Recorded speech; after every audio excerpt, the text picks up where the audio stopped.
To undo and redo, I would just write some additional text by hitting the I key on my keyboard.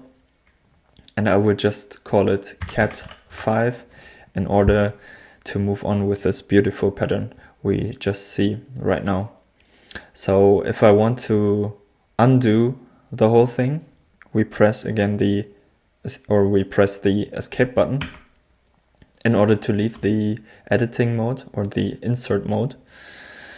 And we move to the neutral mode, which I usually call this. And we can just hit the U button, and this will undo the whole thing we just did.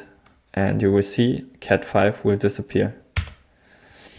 And on my keyboard, to redo the thing, I can press, normally it should be Control R, or on macOS probably Command R, but on my terminal here on Ubuntu it's Control Shift R, and then you see it's redone.